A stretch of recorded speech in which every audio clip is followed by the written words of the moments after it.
Today's podcast is brought to you by Audible. Get a free audiobook download and a 30-day free trial at www.audibletrial.com/Home Impodcast. Over 180,000 titles to choose from your iPhone, Android, Kindle, or MP3 player. Thanks, Audible, and let's get into the episode. Lion just recovered a fumble. Bits of wisdom. It's Harry Houdini, I'm pretty sure. That's when it kind of becomes Home Improvement After Dark. I guess that leaves us at the question of the week. Very good. I don't know if you noticed, Jordan, but a really cool aerial shot of the table. Reasonably funny. User review.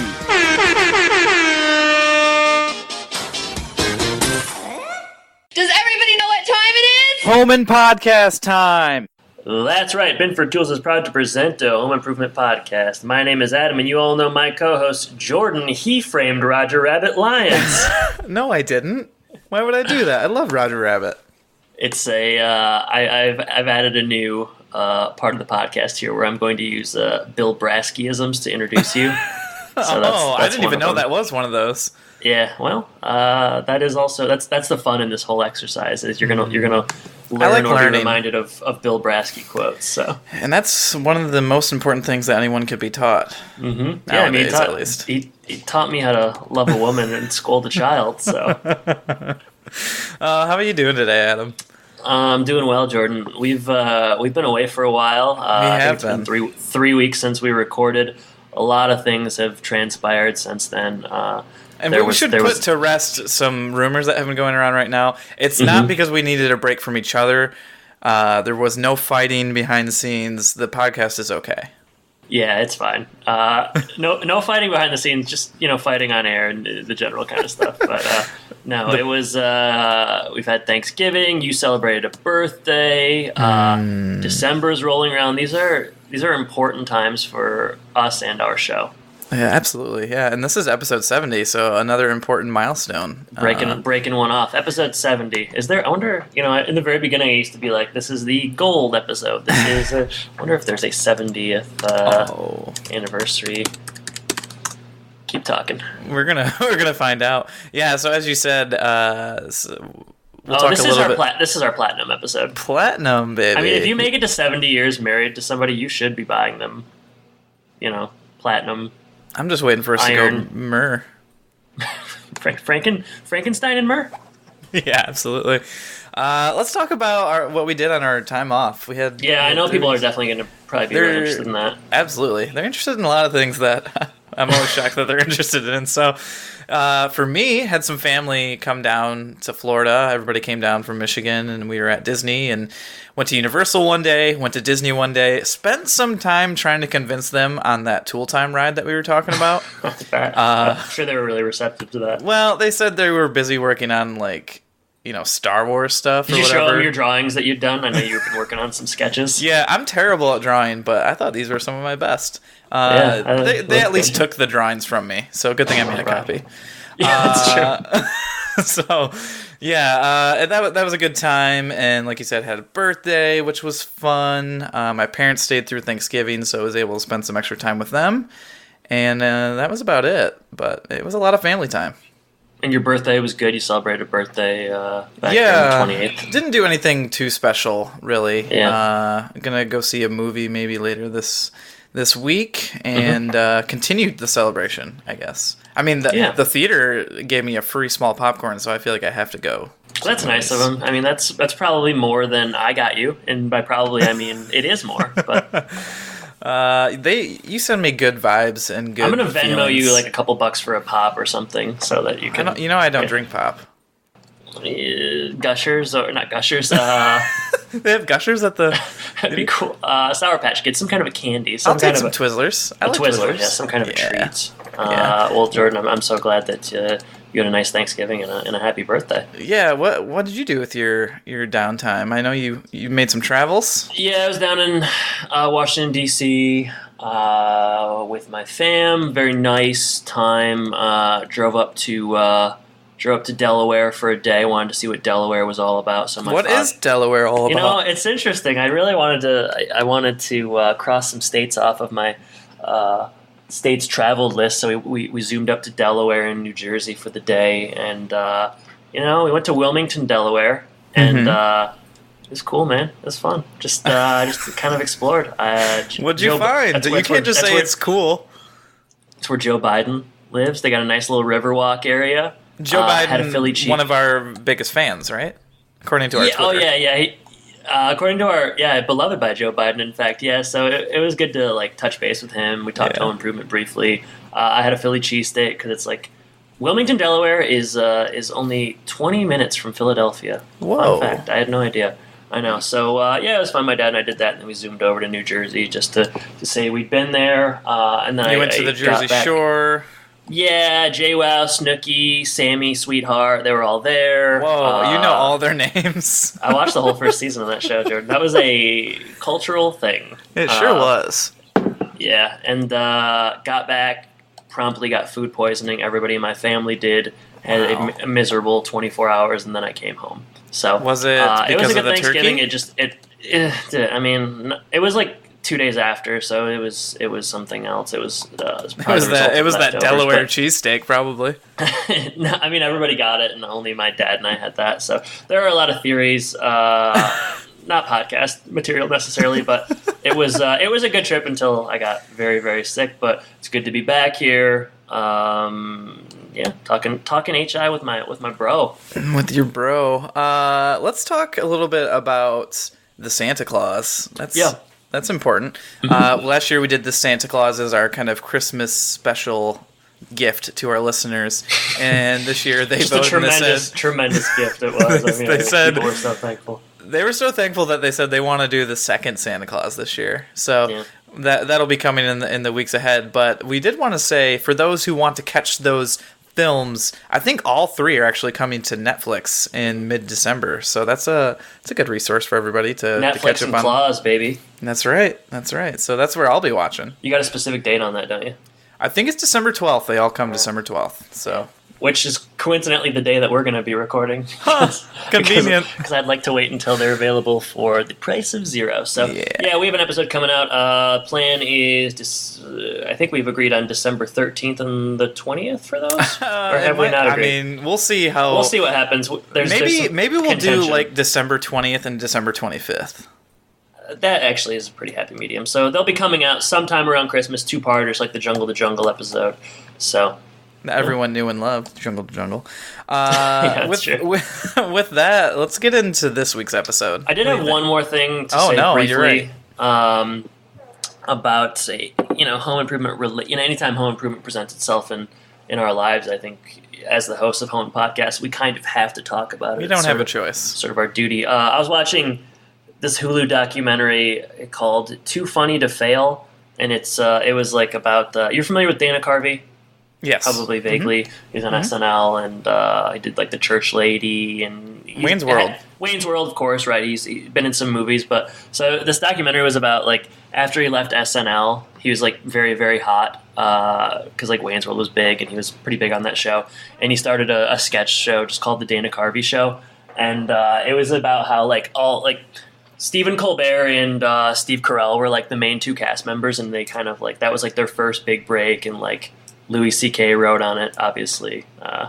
It takes a different turn now when you say that, but Louis C.K. wrote on it, Robert Smigel, a lot of like really big names kind of got their start there, and they were talking about, and like it was very, very like ahead of its time and just kind of zany and controversial. And one of the reasons they cited it as being kind of a failure was because it went to ABC and they put it immediately after Home Improvement in the time slot, and like. No one that worked on the show had really watched Home Improvement, and they just assumed that it was sort of like they were maybe more familiar with Tim Allen's stand-up, so they thought it was kind of just like raunchy, and they thought it would probably be okay to follow, like it would sort of satisfy those Home Improvement viewers because they thought it was related to like the Tim Allen male-female kind of machismo act, and they just like talk about how it was.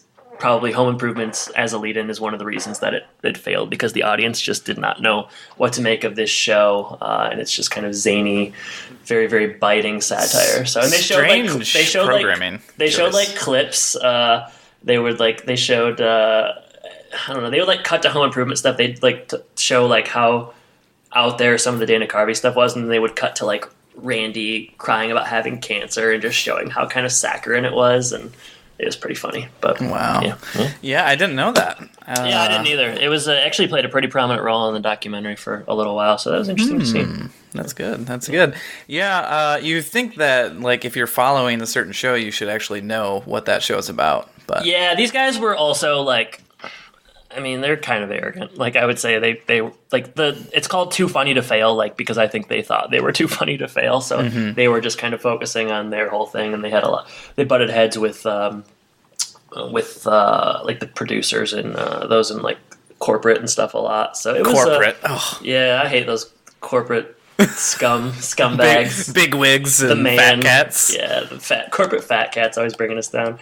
But no, it was interesting. I'd recommend the documentary. It is on Hulu, so if anybody out there wants to watch it, it's a nice little time capsule for 1996, I believe. So and that's in right now. The '90s time capsule. Yeah. We're a couple '90s kids, and we're reviewing a '90s show called Home Improvement. What episode are we covering today? We are covering 5th Anniversary. This episode was written by Bob Benson, who did Too Many Cooks, and then Art Everett also co-wrote this one. He only did one episode. This is the only one he's got. And other things that he was notably in was this, or he wrote or produced for, was In the House with LL Cool J.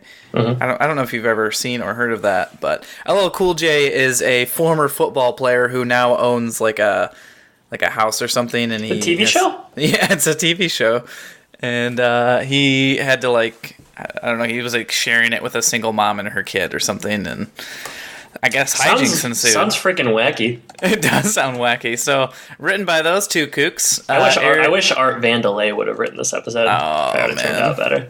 Yeah, or Kiki Vandeweghe for that matter. Yeah. All right, aired April 6th, 1994. Not really interesting plot keywords, things like chef and cooking, so we'll just move on from that. What are your alternative titles? How many do you have? I mean, 4. There's been a long layoff here, so I kind of assume you have 40, maybe? Just 04. 04, just 04. All right, I'll let you go first. I have 3. All right, so the name of the episode is 5th Anniversary. I'll start with my first one, Anniversary. And that is just a capsule of things to come here. It's very apt, yeah.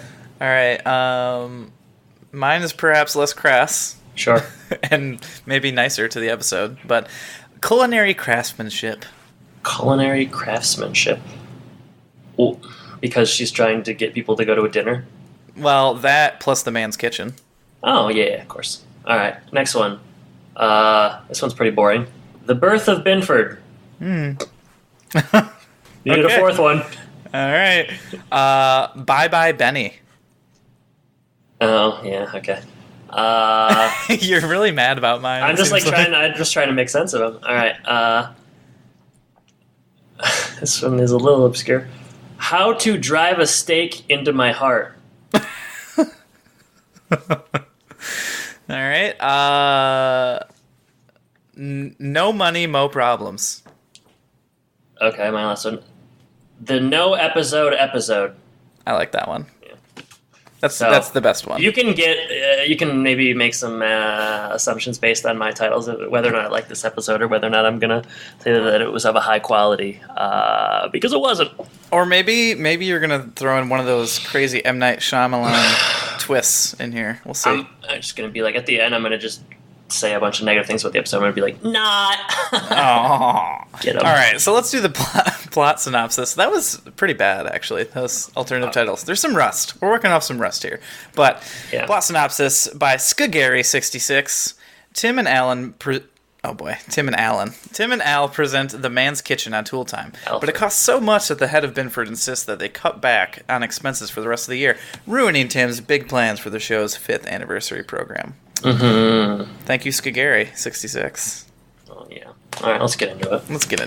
We're going to open at home. The boys are stuffing envelopes for a library fundraiser, which led me to ask, like, what is the local government doing for this library? I wrote that down later in the episode where it's like, yeah, why do they need so much money at this point? Shouldn't they have enough? I mean, I know that libraries are like paid for by tax dollars. So, what? I'm just saying the St. Cloud library is. You should go there more. I know, is not hurting too bad. They're not asking me to stuff any envelopes. Let's just say maybe it's that. like they want to put they want to put in like a Hawaiian punch fountain or something, like a marble staircase or something. They have really fancy taste because the need for money just seems to be never ending. It's tireless, but Jill is heading another fundraiser here. It seems like one of the 3 things that they have her do ever on this show. Cook, clean, fundraise. That's it. So her idea this year is a no dinner, which the kids don't quite understand and think because is stupid. Because it's not a thing. I mean, I Googled it. It seems like it does exist, but... it's just called asking for donations. Yeah, I don't know. You can explain it before I...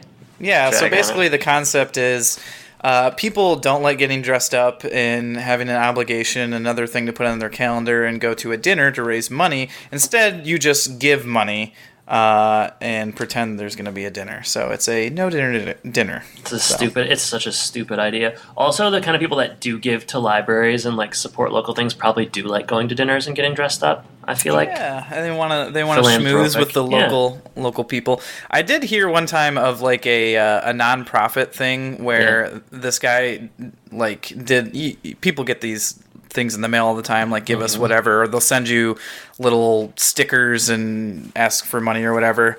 But this guy's concept for the nonprofit thing was like, we'll only ask you one time. If you give us money this one time, we will never send you anything ever again. And he got tons and tons of donations, which I mean, that's an interesting idea. Yeah. So I guess it worked in that concept, and maybe not so much this time around because no one understands it, and we'll see that a lot in this episode. But Tim comes down, he's excited. They're building a man's kitchen on Tool Time today, so he's very excited to get going with that. He also talks about the things that they can cook in the man's kitchen, including a grizzly bear, and then he says a grizzly tastes like chicken. PB and grizzly. It's a really, really bad. That's really... like when...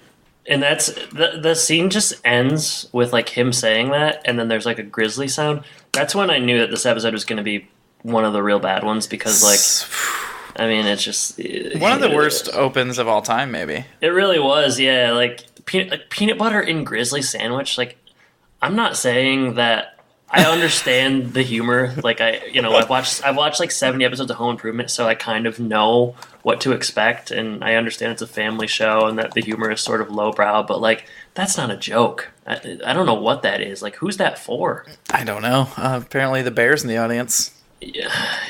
I mean, I guess, but it's terrible. All right, next scene.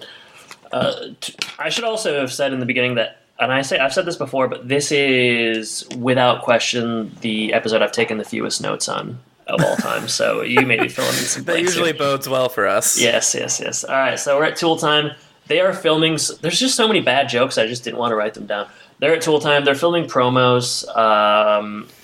There's like a joke about if your saw says Binford, you should say, "Why are you talking, saw?" Yeah, if your drill says Binford, get out of the house. Tools aren't supposed to be talking to you.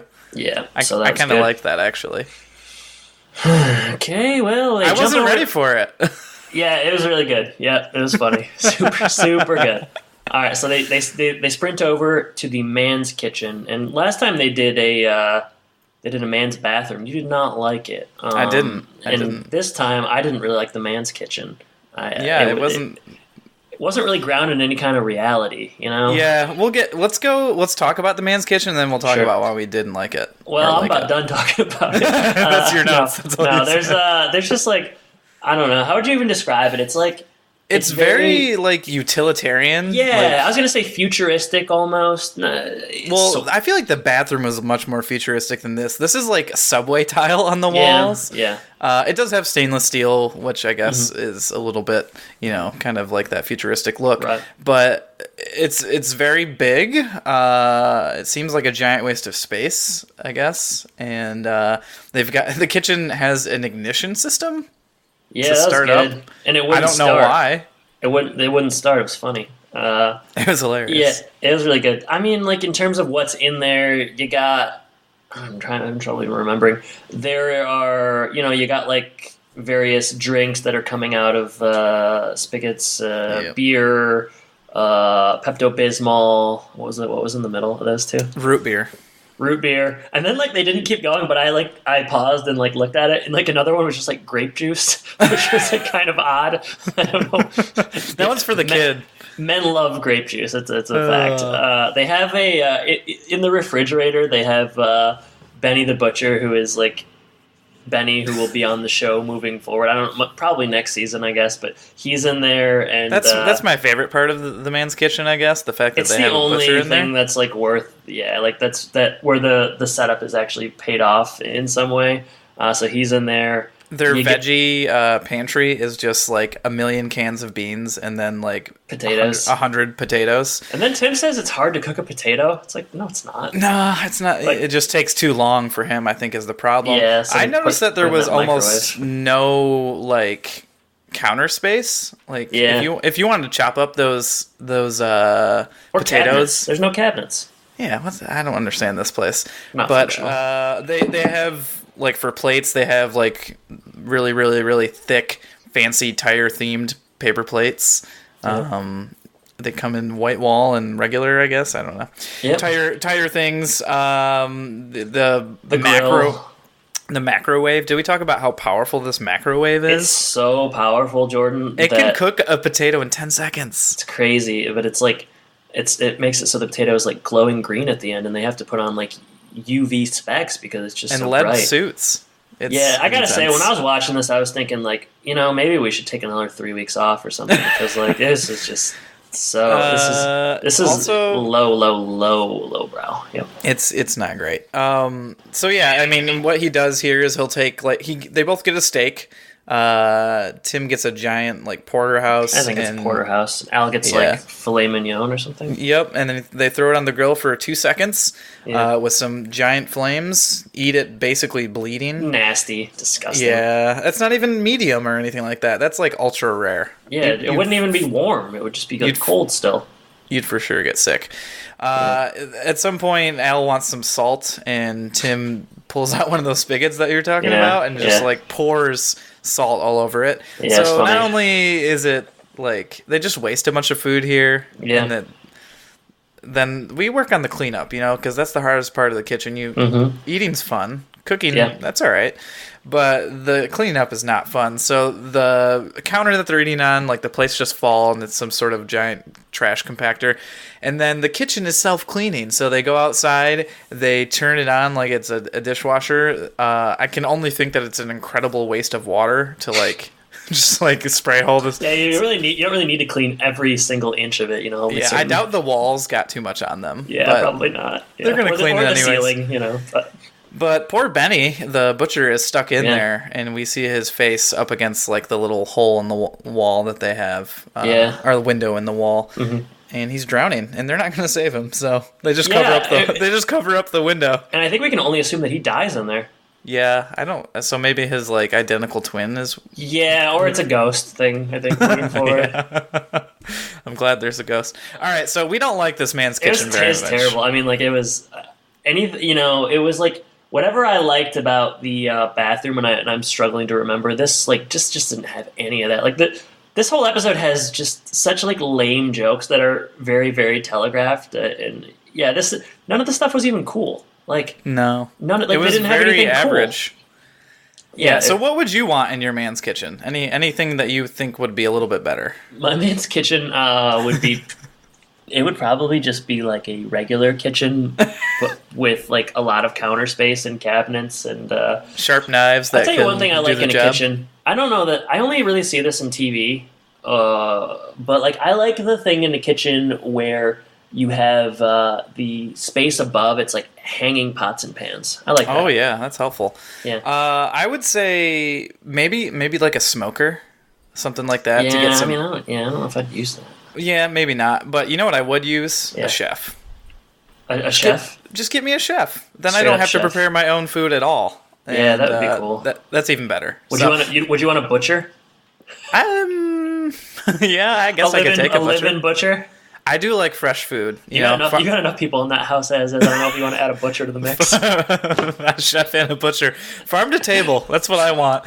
I'm just... there was no TVs in that kitchen. There was, like, no lounge chairs. Yeah, that's the kind of stuff you want, right? Like, they should be, like... The only joke, like, where I thought, like, okay, they should be, like, the Pepto-Bismol thing. Like, that was good. Yeah. That's, like, what I'm looking for in these kind of segments. But, like, I'm not impressed by, like, a grill with big flames. Like, I can do that. I could do that here. I could start a grease fire in my own kitchen. Like, that's not that impressive. Yeah, that's not that impressive. But, like, yeah, a recliner, a sofa, a plasma, heated floors. I don't know, like, cool stuff. I definitely don't want to eat, like, a microwaved potato and a barely cooked steak. Yeah. No, I don't either. I mean, like, I guess, like, a beer coming out of a tap in my kitchen would be kind of cool. I would like that. Although, like, I don't know, kind of dangerous, I suppose. If I could just walk to the kitchen and get a beer whenever I wanted, I think that might lead to some problems down the road. But, yeah, it was a really lame segment. It wasn't great. So they move on from it, and we go back home. Jill is on the phone trying to explain this. Jill's on the phone. Like, all of her scenes are exactly like this. It's like it's like they reshot them and just kept playing them. She just moved from one thing to another. Yeah. Okay, so she's on the phone in like the little desk area trying to explain this concept to someone. It doesn't go well. They end up hanging up on Jill, and Tim comes home, and he's kind of single-minded here. He's not worried about her problems. He's instead excited about next week, which is the 5th anniversary of Tool Time. Jill says, you remember exactly when this was, but do you remember our anniversary? He doesn't really. He kind of gets a general ballpark. Then Jill also has recommendations for what they should do for the 5th anniversary show. First, she recommends highlights, which is kind of how this will go and how almost every anniversary show goes. But her second suggestion is perhaps a little more creative. She says, take everybody to the Grand Canyon. Tim's in so far. And then fill it with putty. Mm-hmm. Yeah. Funny, right? It was good, yeah. So, yeah, that's her idea. Tim's not really into it. But no, he kind of is into it at the end. He's like, huh. The scene ends with like Tim like nodding his head thinking like, yeah, that could work. He's like, yeah, Putty. David Putty. Not bad. I wish I was just watching Seinfeld. I'll tell you what. Well, the worst episode of Seinfeld is 1,000 times better than this episode. It seems like it. And by the worst episode of Seinfeld, I mean anything from the first season. Oh, boy. All right, so we're going back to the set, right? Yeah, we're back to the set. I don't know if it's pre-show, post-show. I think it's pre-show. Okay, it's not really that clear. But Tim talks to Al, and he's saying, we got to do something big for this 5th anniversary, kind of a continuation of the previous scene. And Al says, yeah, I think we should... I don't really remember what Al says. Well, Al says he thinks it should be something modest and simple, yeah. And then Tim says, I think we should go to Indy. And then Al's like kind of actually in right away. He's like, oh yeah, that's a great idea. In walks... I wanted to call him Bill Davidson, but that's like that's old Pistons owner. But I almost wrote down that it's Bill Davidson. No, rest in peace. Rest in peace. Rest in power. Wes Davidson walks in, and oh man, this guy is so bad. He's such a bad boss and a jerk. I like when he. Did you see when he's like rubbing his hair? Yeah, because Tim says something about him being bald, which he's really self-conscious. He is. He's really selling it. He probably has short man syndrome too. Yeah, I mean, I don't know anything about that, but Wes Davidson says that the kitchen sucked up 6 months worth of the show's budget, which is like pretty logical, and I've often actually wondered about that. How much these things cost or what the budget of the show is, but ratings went through the roof though, Adam. Yeah, I wonder what that means for this show. But Davidson, he's as bosses are, he's worried about the bottom freaking line, and he's just really killing Tim's buzz here. He does say thank you for employing Benny, who is apparently his brother-in-law, which I'm certain will never come back in the show again. Nope. Yeah, so basically they can't go to Indy. Al reveals that they're planning on going to Indy, and Davidson says, "I don't think so." It's funny that he is really happy about shutting down this anniversary. He seems like so against the show. It's so weird. I know. It's like, do you want the show to be successful or not? Yeah, just pull the plug overall if you hate it so much. He seems like he's really trying to have it both ways. Yeah. So Wes has got some problems on his hands, and he goes to solve them, and Tim can't do anything about it because it's a boss, man. It's his boss. So All right. I hate to do this, but let's go back to the phone again. Well, this can be really quick. This is a really quick one, so you could just say a sentence and we can move forward. All right, Jill's on the phone. Somebody's asking, like, what do I wear? Yeah. And she's like, you don't wear anything. It's a no dinner. Still, nobody gets it. Tim Cut to the comes fence. home. No, because Tim comes home, and he's super demoralized right now. He just got reamed by his boss. And he wants to complain to Jill, but Jill has her own complaining to do. So she just starts going off. She's sick and tired of putting all this effort into these library fundraisers, and we're sick of it too. We wish. I mean, she does do it every episode, so maybe she's got something there. Yeah, she's definitely onto something. So she goes on, and Tim cannot get an in a word edgewise. He ends up worn out on the couch, laying over at the end of it, and she's like, "Oh, I'm sorry, honey. What's your problem?" And that's how the scene ends. Man, it's tough. It's tough for these tailors in this one. Huge problems. Everything's against them. Yeah, it's like the world is just really... Tim can't go to Indy for his 5th anniversary. Jill can't get people to understand the concept of something that doesn't actually exist. I mean, this was just a very approachable episode for me. I really kind of felt what they were feeling. You've walked in their shoes many a times. And I always say, in the words of The Great Gatsby, you don't want to judge a man until you've walked in his shoes. So, another book I've never read. Well, you might want to amend that. It's the great American novel, Jordan. Well, Gatscast. All right, let's go outside because I've had enough of the inside here. Yeah, it's not much better out here. At least there's fresh air. All right, so we've got Wilson here. Hey, Jordan, did you pick up on the fact that it's spring here? I know that a couple of weeks ago you really wanted to hammer home the fact that it's spring.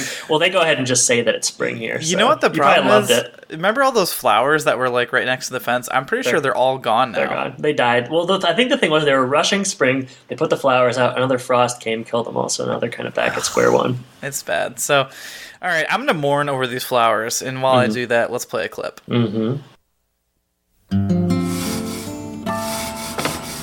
Oh, my, I know it must be spring when I hear the sweet sounds of a wire bristle on a rusty grill. That's it, Wilson. What do you got there? Tim, I'm about to add some bacterial organisms to my milk. Really? I'm more of a chocolate syrup kind of guy. No, Tim. I'm making yogurt.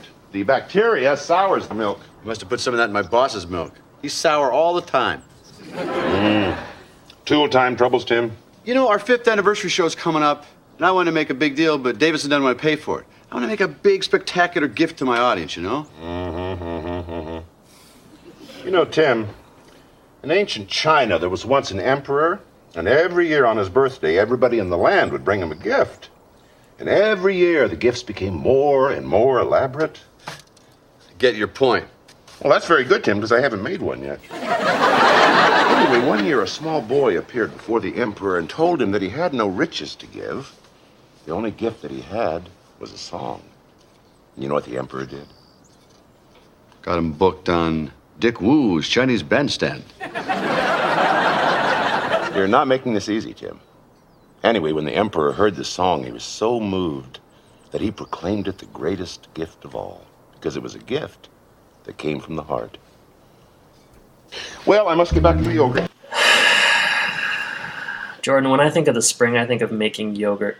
And that's what Wilson's doing. Homemade yogurt, baby. Homemade yogurt using bacteria. Probiotics before they were even called probiotics. Yeah, I tell you what, this episode should be sponsored by kombucha. He is making yogurt. Tim has a problem, and he wants to solicit Wilson's help. My notes are scarce. So basically he explains the situation, we got this 5th anniversary thing. We want to have a big show. And Wilson's kind of just as fed up with Tim in this episode as I feel like we are. He's trying to give him the advice, and he's Tim says, I get it. And Wilson says, well, there's nothing to get yet. And he says later on that it's, Tim, you're not making it easy on me. But essentially the thesis statement here is that, the greatest gifts come from the heart. So you don't need to worry about going to Indy or putting putty in the Grand Canyon or any other kind of grand gesture. You just got to do something from the heart. And it really just kind of abruptly ends. That's how it works. It's a lot of things that we've seen before as far as, Wilson doing something weird outside and his story and Tim not getting it. But something different is Tim's sweatshirt. He's wearing a Cranbrook sweatshirt. Yeah, I wondered about that. Did you look it up? It looks like, from what I saw, like a small private college that is mostly like arts. Where is it? It said like Metro Detroit area, so. Interesting. Not familiar with Cranbrook. Pembroke is where everybody wants to go, or maybe does go in Boy Meets World. So it's possible. Yeah. All right. Bloomfield Hills, Michigan. Anything else? Ooh, Bloomfield Hills.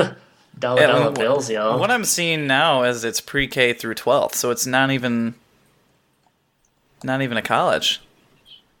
Wow. Next scene. So we're back at Tool time. This is the big 5th anniversary show right here. You know what? Before we get into it, I think we need to take a break because this is going to be a big scene here. There's going to be a lot going on. So should we? When you say take a break, you mean like you want to go get something to eat, coffee, pause, or you got something you want to specifically say here, Jordan? I think I want to read. What I do when I take a break is I kind of get away from things and I jump into the literary worlds that I like to inhabit. I Harry jump Potter. into the literary world as well. Well, both, one or the other. And our audience can do that with a special gift that we have from our sponsor, Audible. If they go to audibletrial.com/Home Impodcast, you can get a free 30-day trial of their audiobook service and a free download that you can keep even after the trial. So a free download. A free download. So I don't know. Maybe you want to get into the festive spirit. Maybe read A Christmas Carol, something like that. Charles Dickens. Yeah. Why not? Yeah, that would be good. Or the novelization of the Santa Claus. Do they have that? Please tell me they have that. It's a possibility. If they don't, they should. But there are a lot of darn fine books available on Audible. There's over 180,000 titles on there, so that's very possible. That is a lot of books, Jordan. That's more books than you or I have read combined, I'm thinking. Probably. I don't think so. We're getting close. But if you wanna take advantage of that, go to audibletrial.com/Home Impodcast. I bet they have Tim Allen books on there, don't you? I bet so. Oh man, that would be cool. So use that promo code, get a free audiobook on us. Thanks much, Audible. Mm-hmm. All right, back to the show. That was a nice break. That was relaxing. It was smooth. Yeah, it was a nice break. Smooth for sure. Yeah. All right, so we're on the 5th anniversary show. Tim and Al are polite. They're thankful. They're really just trying to be heartfelt here. Tim's family's in the audience. Making the best of a bad situation, probably. They sure are. So we've got Jill and the boys here. And I like when Tim introduces, like, the boys. Brad and Mark get up like they need to take a bow or something. Yeah, they wave and Randy's just, like, sits there. It's good. And then also Tim calls out Wilson. Wilson's in the audience. He says, "Greetings, happy anniversary to you" in Latin. And then he wants to tell a story like he does at the normal fence segment, and Tim stops him right in his tracks. That was kind of funny, I guess. Yeah, it worked. Tim wants to do something from the heart. So he's going to play a highlight tape from their first episode and puts it in. And it's like on it's like on the kind of it's like a wheelie cart with a a TV on it, like you would middle use, school, like elementary school, middle school.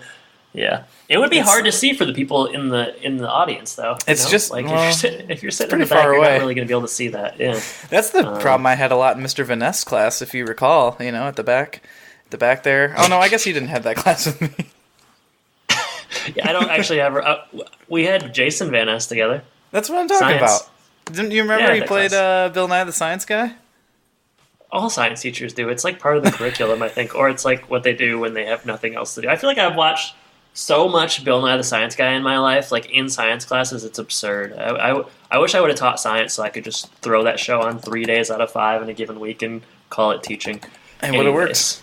I liked it in Mr. Van Ness's class how he basically had a game where, and I actually really liked the game, but basically you answer a science question. Game? Yeah, but like you answer a science question right, and you take a like rubber ball and you can go like 3, 2, or 1, and basically you throw it underhand into a trash can. What I do remember it, but like what was did we win somehow or did we just? If you answer correctly, you can shoot, and if you shoot, you can shoot from one. Like, one is closest, 2 points, or 3 points is further away. And if you make it, then you get the points, and whoever has the most points answers correctly. I remember kind of excelling at that. Yeah, I think we both were pretty good. Just natural ringers. I remember thinking you should have been better. You often think that. At the time, I remember thinking, like, he should be better. He's a basketball player. But yeah, that was a fun game. But it is weird to think we were just throwing, like, a dodgeball underhand in a trash can. Hey, it worked. I mean, you remember it. He's like, that Jason Van Ness, though, heck of a nice guy. I'll say that much. Absolutely. I like that class. Yeah. Right. No cats to dissect, but still good. Is probably better, yeah.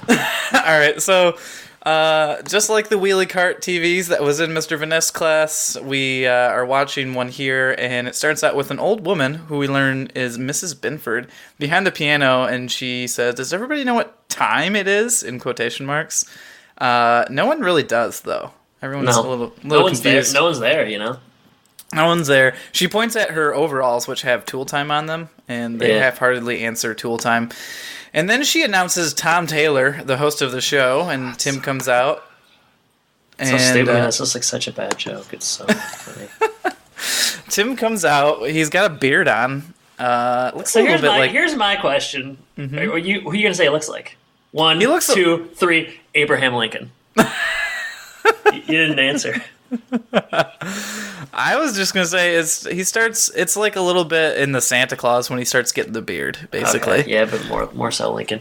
And then Al comes out and he's clean shaven. So I was thinking, like, do you think the premise of this episode is just like we should like build an episode around Al having shaved and Tim having a beard? That kind of felt like that was where they started, and they just kind of constructed a plot to get there. I feel like that was like what they thought. I mean, this certainly was like, it seemed like the whole episode was leading up to this moment. Yeah, that's what I felt like, yeah. And it wasn't that satisfying. No, but Al does like a man in a beard. And Tim says, easy, big fella. Sort of homophobic, yeah. Al looks a lot different. He looks a lot different shaved. His face is like I'll say it looks a little chubbier. He also looks much younger. He looks way younger. He looks, on the show, like he's like playing 35. I would say most of the time I feel like he looks 40s. But in this, he looks like a young 30s. He looks very baby-faced. I would say I liked Tim in a beard, though. I think he looked good. He looked fine. That was kind of a good look, yeah. But they can't both have a beard, so. No. And this whole flashback is basically just like setting up, like, planting all the jokes that they're gonna do. That will come, like, who's that guy you were with backstage? That was my mother. That giant guy. Yeah, Al likes beards, and they do the stake in the heart. Yep, the picture joke. Yeah. They continue on. So yeah, it's it's not great, but then the last one that they do that you'll see where Al has learned is that Tim is going to drive this stake into the ground, and Al says he'd love to hold it, with an expert like Tim. What could go wrong? Yeah, and they pause it there and they stop, and you can assume what happens. You can assume something goes seriously wrong. But something also goes seriously right on the show because Al and Jill have a surprise for Tim. Yeah, I would say. Yeah, Jordan. You're a really good way to put it. Yeah, things go seriously right when we come back. So the surprise that they have for Tim is that they wanted to go to Indy, for this anniversary show, but since they couldn't, they brought Indy to Tim. Wow. Michael Andretti and Johnny Rutherford joined them, a couple of race car drivers. And they kind of have a real rivalry going on. It's good to have Andretti back. That guy has real stage presence. My God. First, it sounds like he's whispering. I couldn't actually hear him. It's so bad. Like, man, they really want to shoehorn this guy into episodes. It's as if he seems so robotic. I know he's not an actor, but he keeps showing up on the show, so I feel compelled to critique his performance, and it is bad. It's not great. Do you like Johnny better? I mean, I feel like Johnny didn't say much. Johnny's a little bit better, but it's like you're comparing. I think one of the problems that you have with Andretti here is his sweater. Isn't it a sweater vest or no? No, it's just a full-on sweater, but it's one of those. I don't have any problem with that. I wear sweaters all the time. I just think I wear sweaters like every day. Frankly. I think it's maybe the style.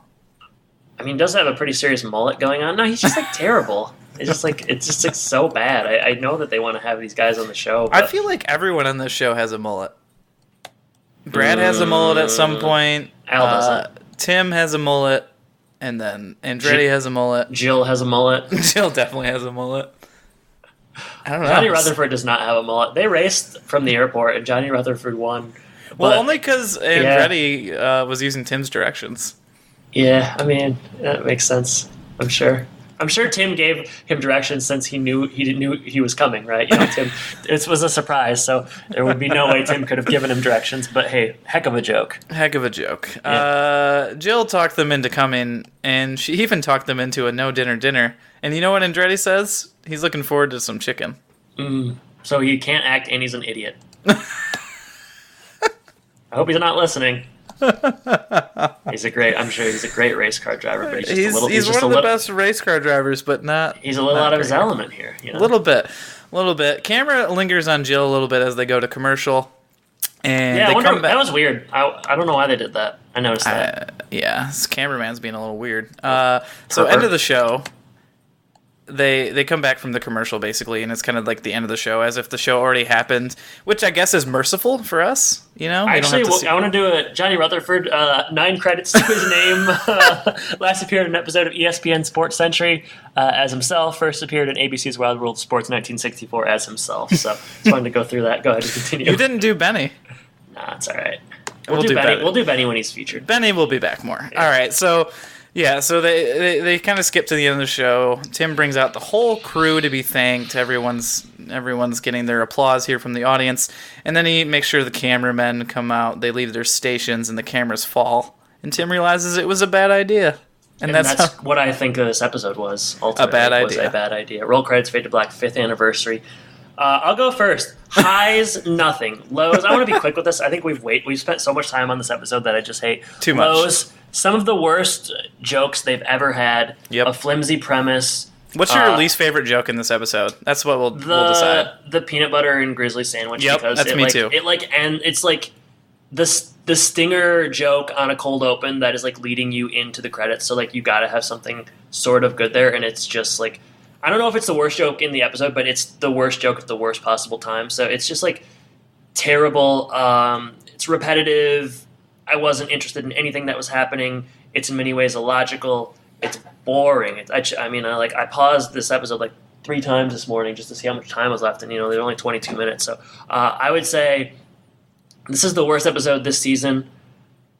Probably one of the worst episodes we've ever done. You know what's funny? I talked to you on the phone the other day, and I said that to you, and you kind of didn't believe me. I know, but I know you're. Yeah, I didn't. I was like, I didn't, because the first time I watched it, like I didn't watch it very closely because it was so boring. I left the room when I was doing dishes or whatever. This time I actually really watched it to take notes, and my God, it was terrible. Yeah, I'm not. As you said, we want to get through it quickly, so I'm just going to say ditto to everything you just said. Yeah, I mean, it's just like unbelievable that I don't like. I don't want to watch another episode like this for a long time, and hopefully it rebounds next week. Usually when we have a really bad one like this, it is better the next time around. But I mean, it can't be worse. So yeah, terrible. Episode 70, 5th anniversary. All right, Sean's social media corner. You can reach out to us at thehomeimpodcast.com, facebook.com/homeimpodcast, Twitter, we're at homeimpodcast. If you'd like to support the show for as little as $1 a month, you'll get special outtakes and behind-the-scenes clips from us and certain things like that. You'll get on the Wall of Fame, stuff like that. You can go to patreon.com/homeimpodcast. And as we gear up for the Christmas episode here, I wanted to solicit some mailbag questions for our special Santa Claus 2 episode. So reach out to us at any of those different platforms, and we'll be in touch. So, Adam, any funny Twitter polls going on in our breaks? Yeah, there's some stuff on Twitter I'll talk about here. Posted a Cyber Monday tweet that basically broke the internet.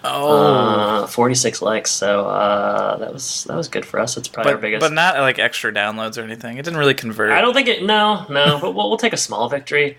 Posted a poll here. Simple question: do you like Jungle to Jungle? We've dedicated 2 weeks to Jungle to Jungle. I feel like we've dedicated much longer. I know. I don't know that I really like it. I think it's. I think that I don't remember what I ultimately said at the end of that episode, but I think you liked it. Okay, well, I don't feel like you think it was worth a watch. I think that's what you said. Yeah. Okay, that is probably true. I don't know that it's that good though. 18 votes. Do you like Jungle to Jungle? 6% said no. 11% said I can't say. 83% said yes. I would say those people should rewatch it and see if you still like it. I mean, I think it's worth watching at least. I mean, once, it probably is.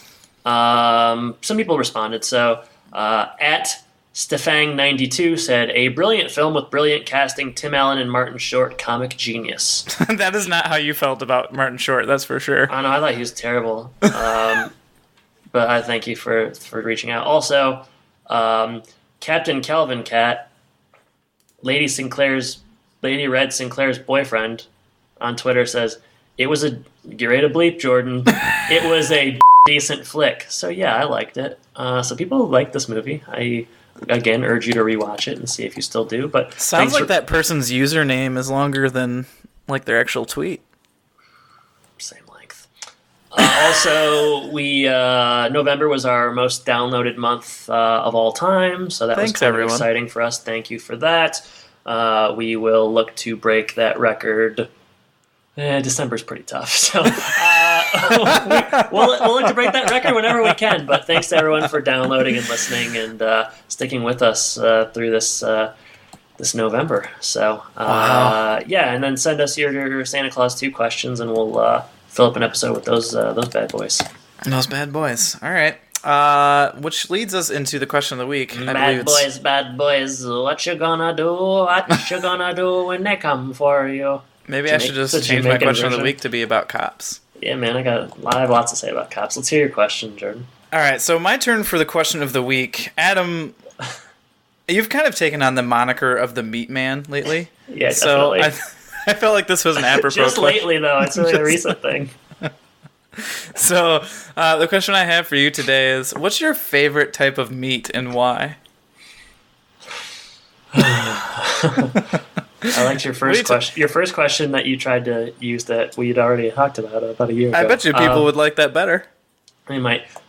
Jordan, there's really only one meat that I eat with any kind of regularity, and that's chicken. I have a very sensitive stomach, and no. Yeah. I'm sorry. Yeah, I thought you knew I'm that. Sorry. It's I'm okay. sorry. I appreciate you having said that. I'm very concerned. I eat fried chicken is my favorite food on the planet. Wait. Go ahead. What kind of fried? Like Kentucky Fried Chicken, homemade fried chicken, Popeyes fried chicken? I mean, like, I don't need to get specific. Like, it just is. I think you do need to get specific. Like, people that like pizza as their favorite food, they don't have to say like, "Oh, I like Domino's pizza." I mean, no one would say that. Yeah, they do. Yeah, they do. There's such a big difference between like Hungry Howie's, Domino's. Is there a hometown chain that's better? My favorite food is fried chicken, Jordan. I mean, like, I know like I'm getting you for Christmas. Yeah, just ship up some fried chicken in a box and then see how good it is when it gets here. I don't know. I had some really good fried chicken in Naperville. I should give that place a shout out. If you can remember what they're called. Yeah, I'm looking it up right now. That was really good recently. I had some good Nashville fried chicken. I don't mind it from KFC. It's not the best or anything. I am gonna give this 5 more seconds to get. And you gotta give a place a shout out when you can. Absolutely. Chicken in a basket. Oh man, I don't know if anybody. Chicken in a basket.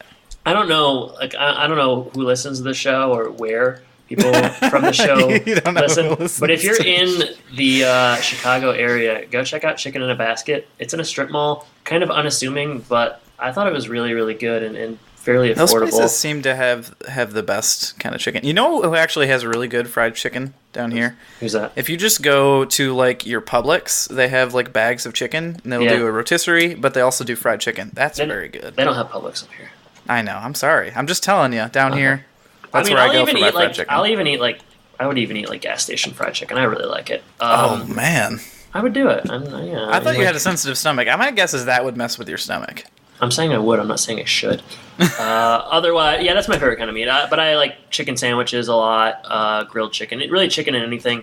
And if I'm not eating chicken, I have a burger from time to time. But like I said, I have a sensitive stomach, so I have to be pretty careful with that. You're definitely not eating those like raw steaks that we saw earlier in this episode. I probably haven't had a steak in several years. You know, people really like a lot of times if you go to a fancy restaurant or whatever, like steak is what they're known for, what you're supposed to get or whatever. I wonder if that was like a thing, because like, you know, growing up, like, I think if my dad wanted to have a really fancy meal, I think he probably would have like, you know, go out and get a nice steak. So I wonder if that is just like a cultural thing, Or Yeah, growing up in a certain I've never era, really liked but it that much either, though. I thought I did when I was younger because it just seemed like a special kind of thing to me. Like, oh, I'm eating steaks. This is a little bit more expensive. We're eating out, so I should be excited. I don't dislike steak, but I haven't had one in a couple of years, so I don't know. Yeah, I don't know. It is. I don't know if. I'm sure there are guys our age or younger that love steaks, but you don't hear a lot about a dude just like going and eating a big porterhouse. But I could be wrong. You could be wrong. Not unless it's Ron Swanson, but yeah, that's true. Well, he's also like of that age or a little bit younger. That's true. Yeah. So what a great question. Really good question. Yeah. Really good question. My favorite type of meat, I guess I've got two that come to mind I bet they're gonna be unconventional. They're gonna be different. They're different from each other, I would say. Just like you. Yeah, I'm just a real oddball. First one, I would just say this one's not different at all. It's bacon. I mean, I'll put bacon on anything. I just had a piece of cold pizza this morning, and it had bacon on it. It was delicious. Wow. So big fan of that. You're so basic, bro. I'm so basic, bro. My other instead of a steak, if I'm going to a nice place, what I want is salmon. I love salmon. So good. Yeah, see that. That doesn't agree with you. I don't. I think it would do. I would digest it fine. I just think I don't like fishy. I really don't. I really don't like fish. I don't like a lot of different types of fish, but salmon does it for me. So usually, like if I'm getting like a birthday dinner, we're going out. We usually we'll go out for New Year's for dinner at a nice place. I'll usually get salmon. So. Applebee's, TGI Fridays, Outback, somewhere like that. Nah, not quite. It's usually one of the Disney restaurants somewhere around there. So Mickey's Italian Grill, Chef Mickey's Italian Grill. Get it right. Goofy's Chinese buffet. That would be a terrible, terrible concept. Yeah, that's what Goofy does. He just laughs all the time around. He throws pasta in your face. It's great. It's great. They've been laughing since I can remember, but they're not. Wait, why haven't we done a Goofy movie yet? No more having to eat. No more mystery. I feel like we talked about doing a podcast on a Goofy movie before anything else. We should do a bonus app because that's Disney. It's like Home Improvement. It's tangentially related. You know, when I was at the Magic Kingdom the other day, I was walking around. I saw multiple people with Powerline shirts on. Really? Oh, I'd like to have one of those. Yeah, Maybe you want to get me one for Christmas. We'll see. All right, cool. What would they look like? It's gonna be. It's gonna. I mean, they were worth purchasing. It's gonna be a thing of fried chicken wrapped in a Powerline T-shirt. It's gonna be great. All right, so if you want to put up a poll about like what's everyone's this favorite thing is type going of off meat. the rails, man. I tell you what, you take 3 weeks off and you really lose your. It's a muscle, Jordan. It's a muscle. Sure is. We haven't worked it out in a while. Mine's a week right now, but we'll try thanks to get everyone back for listening. Yeah, we'll try to get back into it next week. Maybe I don't know. Whatever. With swing time, that's what we're going to be covering. Okay. So, thanks to Audible. Thanks for listening, everybody. Yeah, thank you for listening. Thank you, Audible. Jordan, thank you for joining me. I guess I should say, take care.